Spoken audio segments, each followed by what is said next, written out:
Salam penalaran, salam kritis. Hai hai hai, apa kabar kamu? Kamu dan kamu yang ada di sana dan di sini. Kembali lagi bersama aku di Nalar Talks. Tentu saja bersama Sharon di sini yang akan menemani Sobat Nalar selama beberapa menit ke depan untuk membahas mengenai menemukan budaya nalar, peran UKM penalaran dalam meningkatkan prestasi mahasiswa. So stay tuned and don't forget to follow our Instagram channel at UKM Penalaran ITS.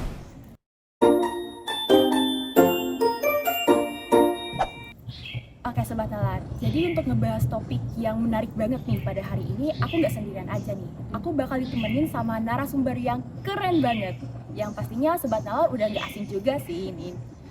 Ada Mas Rifki. Halo Mas Rifki. Halo Mbak Sharon. Boleh perkenalan dulu nih Mas ke Sobat Nalar? Boleh. Halo teman-teman, kenalin nama aku Rifki Liban. Aku selaku Ketua UKM Penalaran ITS tahun 2025. Nah, Mas Rifki ini adalah Ketua UKM Penalaran ITS 2025-2026 nih Sobat Nalar, yang pastinya sudah memiliki segudang pengalaman di UKM Penalaran ITS. Berhubung Mas Rifki ini pernah menjadi anggota, pernah menjadi staf di BSO, dan sekarang menjadi Ketua UKM Penalaran ITS 2025 dan 2026. Oke, boleh cerita dulu nggak Mas? Sebenarnya UKM Penalaran ini itu fokusnya ke apa sih? Banyak yang ngira kalau UKM ini tuh UKM yang serius banget nih Mas. Oke. Aku izin ya.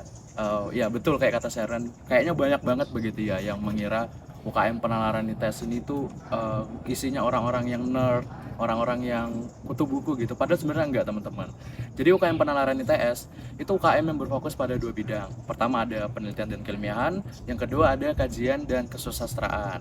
Jadi kalau teman-teman pernah mendengar istilah-istilah kayak KTI, esai, itu bidangnya kami banget begitu. Begitu juga dengan cerpen, puisi dan lain-lainnya. Seperti itu. Oke, jadi seperti yang dijelaskan sama Mas Riki, ya Sobat Nalar. Sebenarnya UKM Penalaran tuh nggak cuman yang gitu-gitu aja, sangat luas ya Mas. Banget. Ada keilmiahan, kesusastraan, bahkan diajari manajerial juga ya Mas Betul di sekali. UKM Penalaran ini.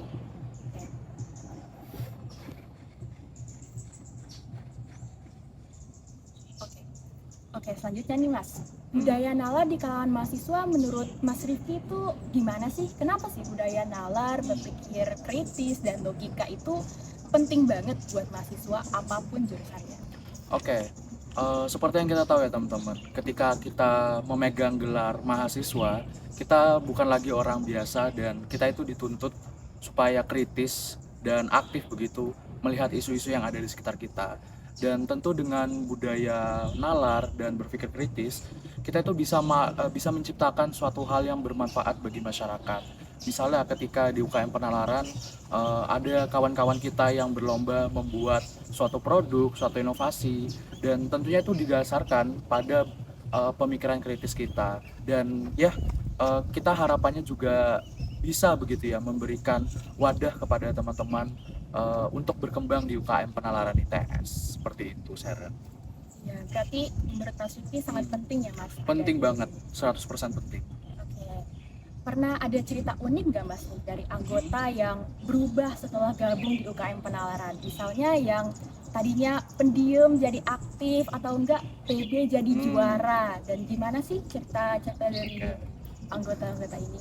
Oke, kalau untuk orang lain aku ada beberapa yang aku lihat ya dari pengembangan anggota yang sudah berjalan. Tapi aku mau jawab itu sebenarnya diri aku sendiri seperti itu. Aku dulu juga pas jadi anggota itu nggak punya prestasi apa-apa, nggak pernah ikut lomba tapi nggak yang serius banget.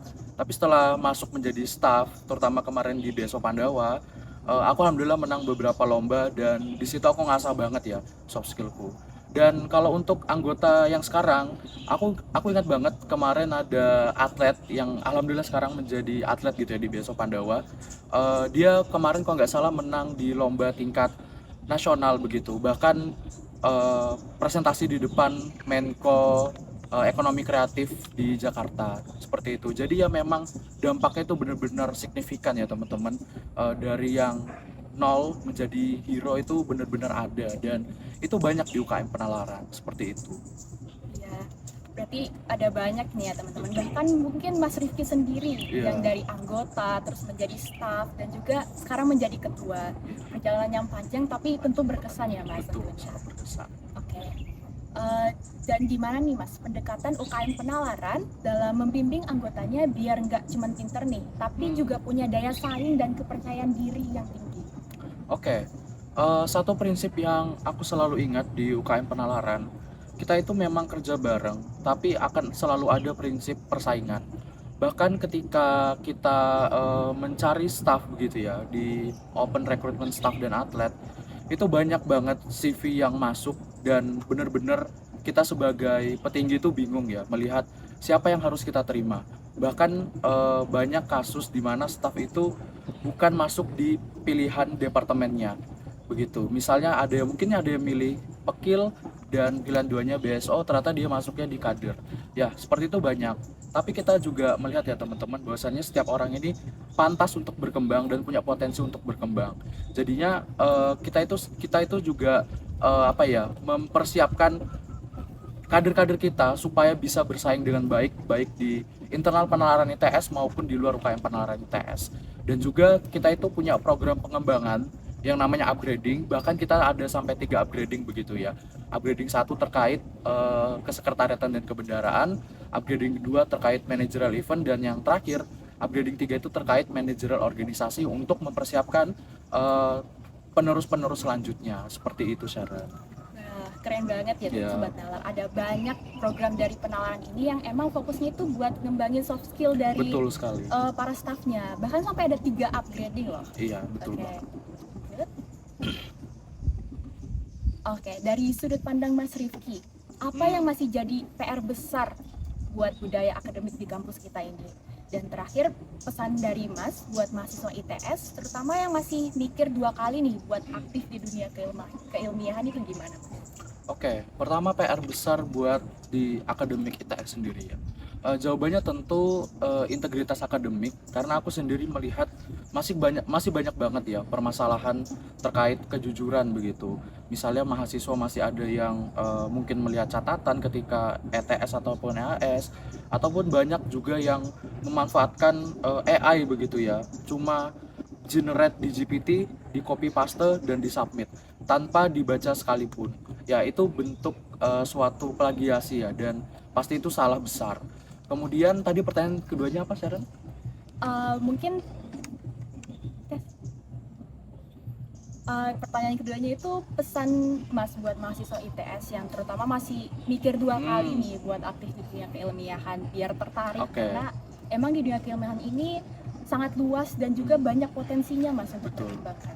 Oke, sebenarnya cara melihatnya begini, kita berkaca pada Mubes ITS kan, ada 4 pilar, manajerial, keilmiahan, minat bakat, dan kewirausahaan. Nah, ketika teman-teman pada akhirnya menekuni salah satu pilar saja, teman-teman itu bisa membuka kesempatan untuk ke pilar-pilar lainnya. Aku sendiri di keilmiahan itu tentu nggak cuma belajar terkait menulis, terus membaca jurnal dan sebagainya. Aku juga harus mengatur begitu ya tim yang aku ikuti lomba. Jadi dari sisi manajerialnya terlatih seperti itu. Dan aku rasa keilmiahan itu juga salah satu hal yang paling prestisius ya di ITS ya. Karena apresiasinya benar-benar luar biasa teman-teman.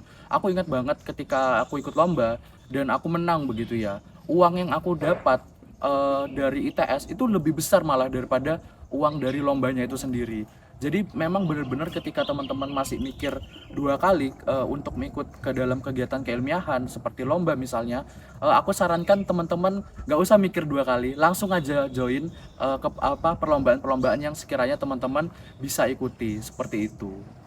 Oke, udah di spill nih Sobat Nalar sama Mas Rifki yang juga udah sharing pengalamannya nih dalam mengikuti perlombaan di bidang keilmiahan yang ternyata banyak banget potensinya ya Banyak Mas, banget. ngembangin soft skill juga dan dapat apresiasi yang besar juga kan dari lingkungan bahkan dari kampus ITS sendiri. Yes. Oke. Wah, itu dia tadi bahasan yang insightful banget dari Mas Rifki terkait UKM Penalaran ITS. Terima kasih banyak kepada Mas Rifki atas pengalamannya dan juga insight-insight barunya terkait UKM Penalaran ITS. Semoga bermanfaat nih bagi Sobat Nalar yang nonton di video ini. Baik, karena aku udah menemani Sobat Nalar selama beberapa menit ke belakang, gak kerasa nih saatnya kita berpisah. Tapi jangan sedih, karena di episode selanjutnya kita bakal kembali lagi dengan bahasan-bahasan yang lebih menarik tentunya. Semoga Nalar Talks yang sudah kita sampaikan di episode kali ini bisa menambah insight untuk teman-teman semuanya. Jangan patah semangat dan teruslah berkembang dan berproses menuju versi terbaik dirimu.